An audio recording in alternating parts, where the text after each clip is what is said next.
دل کو سجدوں میں سکون ملنے لگ جائے تو سمجھ جاؤ سجدے قبول ہو رہے ہیں۔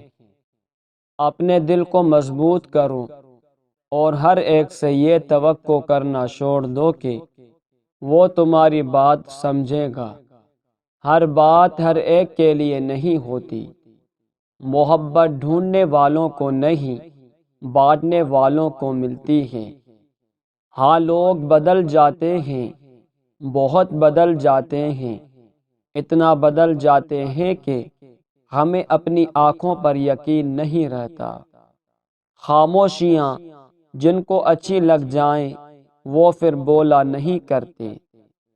اپنے خلاف باتیں خاموشی سے سن لو اور جواب دینے کا حق وقت کو دے دو۔ ایک بہت گندی روایت ہمارے ہاں یہ بھی پائی جاتی ہے کہ اگر کوئی انسان اپنے برے اعمال کو چھوڑ کر نیک کاموں میں آگے بڑھنا چاہتا ہو تو ہم لوگ اس کا ماضی اٹھا کر اس کے منہ پر مار دیتے ہیں۔ کسی کی نظر میں اچھے تھے، کسی کی نظر میں برے تھے، حقیقت میں جو جیسا تھا ہم اس کی نظر میں ویسے تھے۔ ہم ضرورت پڑنے پر ضرورت مند بن جاتے ہیں اور ضرورت ختم ہونے پر غیرت مند، مگر احسان میں کبھی نہیں بنتے ہیں۔ رات کو سونا بڑا مشکل ہو جاتا ہے جب آپ کا دل اور دماغ ایک دوسرے سے جنگ کر رہے ہو۔ نیکی کا کام کرتے ہوئے اور یتیم کی مدد کرتے ہوئے دھوکہ ملے تو سمجھ جاؤ تم دولت مند ہونے والے ہو۔ یقین کریں صبر کی زبان اتنی طاقتور ہوتی ہے کہ ستانے والوں کی بنیادیں تک ہلا دیتی ہیں۔ ہمیشہ سچ بولیں، اگر نقصان ہوا بھی تو صرف دنیا میں ہوگا، آخرت میں اجر ہی اجر ملے گا۔ اگر کسی انسان میں 100 نیک خصلتیں ہیں لیکن وہ شراب خور ہے تو ایک خصلت ان سب کو ختم کر دے گی۔ جس طرح شیطان وسوسہ ڈالتا ہے اسی طرح شیطان صفت آدمی بھی وسوسہ ڈالتا ہے۔ دونوں کے شر سے اللہ تعالیٰ کی پناہ مانگنی چاہیے۔ ایسے شخص سے علم حاصل نہ کرو جو علم کے بدلے دنیا کا طالب ہو۔ دشمن سے ہمیشہ بچو لیکن دوست سے اس وقت جب وہ تمہاری تعریف کرنے لگے۔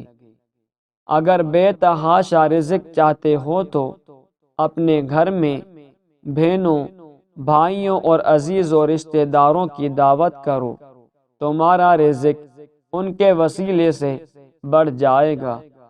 ہر چیز کی ایک عزت ہے اور دل کی عزت یہ ہے کہ وہ اپنے رب سے راضی ہو۔ جاہل اور عالم کے درمیان اتنا ہی فرق ہے جتنا کہ مٹی اور سونے کے درمیان۔ طالب حق اس وقت تک عقل مند نہیں کہلا سکتا جب تک اپنے نفس کو تمام مسلمانوں سے کمتر نہ سمجھے۔ راضی بے رضا رہنا اس بات کی نشاندہی ہے کہ اللہ تعالی عز و جل آپ سے خوش ہے۔ اگر کوئی شخص تمہارا حق غصب کر لے اور بغیر مقدمہ بازی کے اس کی وصولی کی توقع نہ ہو تو اس حق کو چھوڑ دو، کیونکہ تمہارے دین کی اس میں حفاظت ہے۔ اگر علم تمہیں نفع نہ پہنچائے تو وہ تمہیں ضرر پہنچائے گا۔ نیکی کے ہر کام کو جلدی اختیار کرو۔ قرآن مجید ایک ایسا دریچہ ہے جس سے ہم اگلی دنیا کو دیکھ سکتے ہیں۔ مومن کو گناہ یوں نظر آتے ہیں گویا ایک پہاڑ آہستہ آہستہ نیچے آ رہا ہے جو اس سے پیس کر رکھ دے گا۔ معدے کی گرمی سے نجات چاہتے ہو تو کھانے کے بعد دہی کا استعمال ضرور کیا کرو۔ اگر دولت چاہتے ہو تو آج ہی 2 بندوں کو کھانا کھلا دو، پھر رزق کو سنبھال نہیں پاؤ گے۔ 2 چیزیں انسان کی کمزوری ظاہر کرتی ہیں، جہاں بولنا ہو وہاں خاموش رہنا، اور جہاں خاموش رہنا ہو وہاں بولنا۔ کیا ہماری گہری خاموشی کسی کو بتانے کے لیے کافی نہیں کہ انہوں نے اچھا نہیں کیا؟